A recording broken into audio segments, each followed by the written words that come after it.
Assalamualaikum warahmatullahi wabarakatuh. Selamat siang. Jumpa lagi Sobat Infus. Bersama saya Dr. Niyata Hananta Karunawan dalam acara Infus. Informasi seputar kesehatan bersama dari PKRS RSUD Tugurejo. Pada episode kali ini kita akan membahas topik yang menarik nih. Ada suatu yang mengatakan bahwa survei 80% orang pernah mengatakan pernah mengalami nyeri punggung bawah atau nyeri boyok. Wah, kasusnya cukup sering dan menarik ya. Maka itu, pada kesempatan kali ini kita kedatangan pakar ahli dari nyeri punggung bawah, yaitu Dr. Rizky Yulianto, spesialis bedah saraf ya. Selamat siang, Dok. Selamat siang, Ya, Dokter. Dok. Terima kasih, Dok, sudah mau untuk berbagi di tengah-tengah kesibukan dokter ya, Dok, di RSUD Tugurejo, Dok. Ini, Dok, sekarang kita membahas tentang LBP nih, Dok ya. Ya. Mungkin di sini lebih sering nanya dengan nyeri boyok ya, Dok ya. Ya, betul. Nyeri pinggang, low back pain gitu ya, Dok ya. Itu, Dok. Ya, Dok, untuk memulai nih, Dok, supaya sobat dari Infus ini tahu nih, Dok, dari LBP. Sebenarnya apa sih itu, Dok? Dari LBP itu sendiri definisinya apa? Ya, low back pain atau nyeri pinggang atau ya kita sebut juga dengan nyeri punggung bawah. Ya, artinya semua nyeri yang dirasakan di pinggang. Pinggang itu area punggung yang berada di bawah ya, di bawah dari iga, daerah yang tidak ada iganya itu yang kita sebut dengan pinggang. Jadi semua nyeri yang dirasakan di situ, apapun penyebabnya itu kita masukkan kategori sebagai low back pain atau nyeri pinggang, seperti itu, Dok. Baik, Dok, berarti memang ini di daerah pinggang ya, Dok ya? Ya, Tadi dari iga yang bawah hingga di daerah Panggul sampai, panggul, pantat, bahkan mungkin ada yang bisa sampai ke kaki ya, Dok ya? Ada Untuk posisi sebagian yang itu ya, bisa Dok, ya? menjalar seperti itu. Baik, Dok. Ini, Dok, untuk saat dokter praktek di RSUD Tugurejo, Dok, mungkin dari pengalaman dokter, siapa saja, Dok, yang rentan, Dok, untuk bisa terkena pada penyakit yang cukup sering nih katanya, Dok, ya, Dok. Ya, jadi untuk orang rentan ya, usia rentan sebenarnya penyakit low back pain ini nyeri pinggang bisa dialami oleh semua kategori usia, Dok. Cuma memang yang paling tinggi memang yang di atas 40 tahun. 40 tahun ya, Dok. Ya, karena terkait dengan kasus degeneratif ya atau kasus yang diakibatkan karena penggunaan istilahnya begitu ya. Tetapi sebenarnya bisa dialami semua usia. Terutama yang muda-muda pun juga bisa terkena low back pain kalau memang penggunaan dari tulang belakangnya caranya salah gitu ya, Dok ya. Nah, Dok, mungkin terkait penyebabnya, Dok. Mungkin apa saja sih, Dok, penyebab dari LBP atau low back pain atau nyeri punggung bawah ini, Dok? Ya, jadi mungkin kalau kita bicara penyebab ada dua hal yang kita mesti pikirkan ya, Dok. Yang pertama, penyebab artinya faktor risiko apa yang menyebabkan low back pain, kemudian yang kedua organ-organ apa yang bisa menimbulkan nyeri pada pinggang. Yang pertama kalau tentang faktor risiko, Dok. Kalau faktor risiko dari nyeri pinggang itu biasanya terkait dengan utamanya adalah terkait dengan penggunaan, Dok. Misalnya postur ya. Postur artinya gini, kalau penggunaan itu biasanya yang kita lakukan sehari-hari berulang-ulang, biasanya terkait dengan misalnya pekerjaan, hobi, atau tubuh kita sendiri. Misalnya gini, postur tadi ya yang kita sebutkan pertama, postur. Bagaimana postur saat kita duduk, ya saat kita berdiri, postur duduk yang baik, Kalau itu hanya duduk sebentar, kita cuma mau makan sebentar, mungkin nggak terlalu masalah, Dok. Tapi kalau itu terkait dengan seharian kita, misalnya pekerjaan. Kalau kita sehari-hari bekerja di depan komputer, maka kita harus duduk dengan baik, ya. Duduk ada sandarannya, cukup posturnya harus baik, harus lurus seperti ini ya. Jadi tidak membungkuk ke depan dan juga tidak terlalu mendongak ke belakang ya. Yang sering terjadi adalah yang membungkuk itu, Dok. Nah, itu merupakan salah satu faktor risiko untuk terjadinya nyeri pinggang karena membungkuk seperti itu. Kemudian tidak boleh juga miring seperti ini ya. Misalnya ada kan orang yang kalau nulis harus miring-miring begitu. Itu kalau ya kalau hanya sebentar nggak masalah. Tetapi kalau itu dilakukan berulang-ulang setiap hari, misalnya pada anak-anak SD itu kadang-kadang nulisnya begini. Nah, kalau seperti itu nanti lama-lama akan jadi masalah juga walaupun usianya masih relatif muda. Kemudian faktor-faktor yang lain misalnya beban. terkait dengan pekerjaan. Kalau pekerjaannya misalnya yang terlalu banyak mengangkat beban, apalagi kalau bebannya itu cara mengangkatnya salah, maka itu meningkatkan risiko untuk terjadinya low back pain.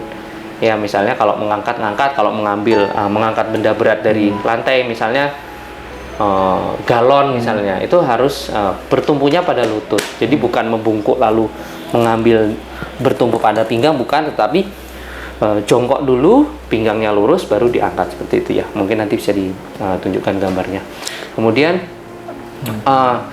terkait dengan beban yang lain, misalnya barang bawaan, tas. Kalau setiap hari kita membawa tas, kita juga harus perhatikan seberapa berat tas kita.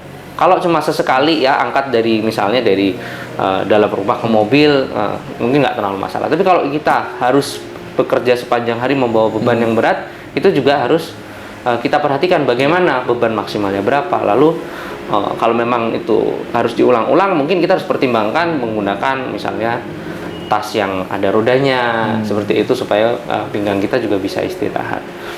Kemudian faktor-faktor yang lain, misalnya olahraga. Olahraga ini juga sering, karena olahraga itu kan terkait dengan hobi juga ya. Jadi itu biasanya kita lakukan secara berulang-ulang. Kita juga mesti perhatikan bagaimana olahraga yang benar, olahraga yang betul. Olahraga yang betul ya olahraga yang rutin. Artinya bukan berarti kalau kita sempatnya cuma seminggu sekali, terus kita olahraga istilahnya dirapel seperti itu ya. Jadi langsung berat sekalian seminggu sekali. Jadi tidak seperti itu. Olahraga yang baik adalah olahraga yang intensitasnya artinya cukup, yang tidak berat sekali, tapi dengan repetisi atau pengulangan seperti itu. Misalnya seminggu 2 kali atau 3 kali, misalnya ya dengan beban olahraga dan durasi yang cukup, yang tidak berlebihan. Ya, itu terkait dengan faktor risikonya, Dok. Ya, mungkin sangat menarik sekali ya. Jadi mungkin ini, Dok, kita tahu bahwa di bagian belakang ini kan banyak suatu organ-organ ya. Ada otot, tulang, mungkin saraf juga ya, Dok ya. Ada juga mungkin daerah sini orang sering bilang ginjal kurang minum. Nah, ini mungkin bagi sahabat di Infus mungkin juga bertanya-tanya. Ini nyeri punggung yang saya rasakan ini yang penyebabnya mana? Ini mungkin Dok bisa diberikan sedikit pencerahan, Dok. Bagaimana ini yang disebabkan oleh otot, saraf, atau dari organ yang lainnya gitu, Dok? Ya, jadi ya betul sekali, Dokter. Memang di pinggang kita ada beberapa organ ya, dimulai dari luar, kulit, kemudian ototnya, kemudian tulang dan persendian, ada saraf, dan ada organ-organ dalam. Memang semua organ tersebut bisa menyebabkan, kalau ada masalah ya, bisa menyebabkan keluhan nyeri pinggang. Lalu bagaimana membedakannya dengan misalnya yang pertama yang cukup sering ya, paling sering adalah nyeri pinggang akibat masalah di otot. Ya, kalau dari otot saja biasanya kita bisa mengetahui lokasinya. Itu yang ciri yang pertama. Oh, sebelah kanan sini, Dok. Kanan. Ditunjuk begitu ya, Dok ya? Ya. Nanti kalau dipegang bukan situ, Dok, kurang naik, kurang turun misalnya. Itu artinya mungkin itu dari otot. Kemudian ciri yang lain kalau dari otot biasanya sifatnya akut, artinya gimana ya? Misalnya hanya sebentar saja ya. Kemudian dia bisa membaik sendiri, bahkan tidak dengan obat atau apapun, ditunggu saja membaik, atau dengan misalnya dengan pemijatan biasanya dia juga membaik ya, kalau memang itu terkait dengan kelelahan. Ya, kemudian kalau misalnya karena tulang atau sendi, nyerinya juga seringkali bisa ditunjuk kurang naik, Dok, kurang turun seperti itu ya. Tapi sifatnya lebih kronik, lebih lama. Jadi nyerinya tidak mudah hilang ya, tidak kemudian ditunggu sebentar hilang atau dipijit hilang, tapi durasinya lebih lama gitu ya, Dok, durasinya ya? akan lebih lama. Kalau masalah intensitas nyeri memang itu subjektif ya. Nyeri itu nyeri yang sama dirasakan dua orang yang berbeda bisa terlihat berbeda karena itu subjektif. Kemudian kalau nyeri yang karena masalah di saraf, itu cirinya kalau ada jepitan atau iritasi pada saraf, biasanya nyerinya tidak hanya di pinggang tetapi dirasakan menjalar ke tungkai. Ada nyeri menjalar Ya, gitu, betul. Dok? Nyerinya seperti terbakar, seperti kesetrum kadang-kadang, tapi ciri khasnya adalah dia menjalar. Nyerinya dirasakan sampai ke tungkai. Jadi bukan nyeri di lutut, bukan nyeri di kaki, bukan. Tapi nyerinya menjalar. Ya, kalau nyerinya di lutut saja atau di kaki saja, mungkin itu masalahnya di lutut atau di kakinya. Tetapi kalau dari pinggang menjalar, mungkin itu ada masalah di saraf yang dari pinggang situ, kemudian nyerinya dirasakan menjalar. ya. Itu nyerinya bisa sebentar, kadang sebentar terus hilang, tapi juga seringkali dirasakan kronik lama. Kemudian kalau nyeri disebabkan karena organ dalam, nah ini memang sih dok tergantung organ mana yang terkena ya. Tetapi biasanya ciri yang cukup khas adalah nyerinya tidak bisa ditunjuk. Berbeda dengan yang tadi ya, Betul. dok. Kalau otot dengan sendi justru bisa ditunjuk ya, dok ya. Kalau nyeri ya pokoknya di situ dok, nggak jelasnya, tidak jelas dari mana itu mungkin itu masalahnya ada di organ dalam. Tetapi memang kita harus perhatikan juga ciri-ciri yang lain dari masalah masing-masing organ ya, bisa saluran kencing, saluran pencernaan atau saluran kandungan pada wanita. Kita juga harus perhatikan mungkin dari situ sumber masalahnya. Baik dok, sangat jelas sekali ya sobat Infus. Penyebabnya nyata banyak juga, ada otot, sendi, saraf, bahkan juga sampai ke organ dalam. Nah ini dok, mungkin terkait kita spesifikkan ke bagian saraf ini dok ya, karena dokter juga sangat mendalami dalam bagian saraf khususnya bedah. Ini kapan dok untuk para sobat, mungkin relasi dari sahabat Infus harus segera ke dokter untuk tahu ini kondisi nyeri punggung bawah yang harus dapat penanganan lebih lanjut gitu dok. Mungkin khususnya dalam kasus yang LBP karena saraf dok dan otot ya. gitu dok. Oke, jadi sebenarnya begini, kalau ada nyeri pinggang ya mungkin tidak, kan kita tidak tiba-tiba tahu itu dari saraf ya dok ya. Kalau misalnya ada nyeri pinggang kemudian dirasakan berulang atau tidak membaik dengan pemijatan, atau apalagi kalau memang sudah jelas ada ciri khasnya misalnya dengan nyerinya menjalar seperti itu, mungkin memang sebaiknya berkonsultasi ya, berkonsultasi dulu. Meskipun dokter bedah bukan berarti kalau konsultasi pasti kita operasi kan, nggak seperti itu ya. Konsultasi itu terkait dengan yang pertama kan penegakan diagnosa. Jadi ini sebenarnya dari mana sumber nyerinya, lalu nanti kita pikirkan solusinya seperti apa. Nah, tapi memang dok, kalau yang terkait spesifik dengan yang saraf, ya, kalau yang saraf kan tadi yang ciri khasnya yang nyeri yang menjalar. Nyeri yang menjalar saja itu kita sudah cukup untuk saran saya ya, sudah cukup untuk datang ke dokter untuk melakukan penegakan diagnosa, pemeriksaan. Tetapi kalau ada tanda-tanda yang mungkin lebih berbahaya, yang kita harus lebih waspadai, harus lebih segera, misalnya kalau sudah terkait dengan ada bagian otot yang mengalami kelumpuhan, misalnya. Kelumpuhan ya? Ya betul. Kok jari saya sulit digerakkan? Kok kaki saya misalnya, mungkin lumpuhnya kalau low back pain lumpuhnya tidak yang lumpuh total, tapi ada gangguan gerak pada misalnya jari tertentu atau bagian tungkai tertentu. Kemudian yang lebih harus waspada lagi adalah apabila disertai dengan gangguan buang air besar, buang air kecil terutama. Lu kok kencingnya sulit atau misalnya ngompol, itu tidak bisa menunggu. Sebaiknya segera dibawa ke UGD bahkan kalau perlu, karena itu adalah salah satu tanda bahaya dari masalah di tulang belakang. Oke dok, ini menarik sekali ya. Jadi kita jadi tahu kapan sih harus segera ke dokter dan kapan harus ke IGD.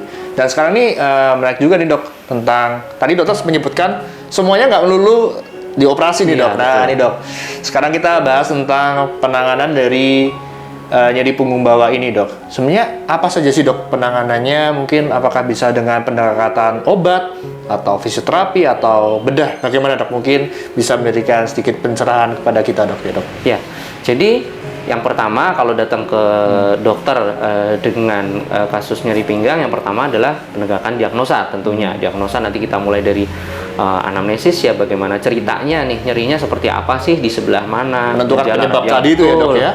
Kemudian pemeriksaan fisik dan penunjang sesuai dengan kebutuhan. Kalau kita sudah mengetahui kira-kira ini sumbernya dari mana, baru nanti penanganannya akan menyesuaikan dari sumbernya itu ya. Penanganan bisa dimulai dengan konservatif kalau memang itu masih ringan. Konservatif itu maksudnya istirahat, edukasi ini mungkin karena posisi duduknya, mungkin karena apa ya, itu yang kita perbaiki. Jadi edukasi itu yang penting ya. Kemudian untuk apa yang dikeluhkan kita bisa bantu dengan obat, kalau memang bisa dengan obat kita dengan obat. Kemudian fisioterapi itu juga bisa banyak membantu, terutama untuk kasus-kasus yang ringan. Itu dengan fisioterapi rata-rata memang membaik ya. Tetapi kalau memang ini kasusnya memang dari awal sudah masuk kategori yang cukup berat, yang kita harus waspadai, atau dengan terapi konservatif itu gagal ya, dengan obat dan fisioterapi gagal, maka kita harus pertimbangkan untuk tindakan yang lebih lanjut. Untuk tindakan operasi pada kasus tulang belakang ya, pada kasus low back pain, itu terdiri dari garis besarnya ya dok, itu ada dua, dekompresi dan stabilisasi. Itu juga tergantung apa yang kita temukan. Kalau memang problemnya adalah kompresi atau tekanan, maka operasinya nanti lebih ke membebaskan mana saraf yang terjepit. Tetapi kalau problemnya ada kerusakan pada sendi atau tulang yang menyebabkan pergeseran atau gangguan stabilitas dari tulang belakang, maka kita harus mempertimbangkan untuk melakukan stabilisasi seperti pemasangan pen seperti itu. Tapi kita hanya melakukan itu kalau memang diperlukan. Bahkan operasi dekompresi pun kita hanya lakukan kalau memang diperlukan.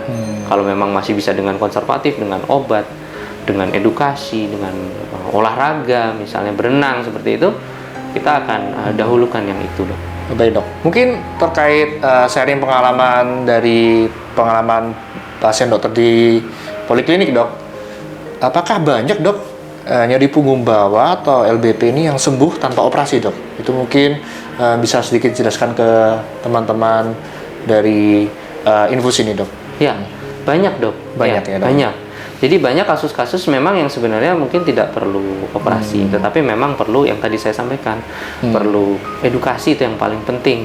Jadi pertama kita mencari kenapa sih kok bisa sampai muncul low back pain, ya apakah beban, ya beban itu kan tadi ya bisa dari tas atau bisa dari berat badan, ya berat badan tadi juga lupa saya sebutkan ya.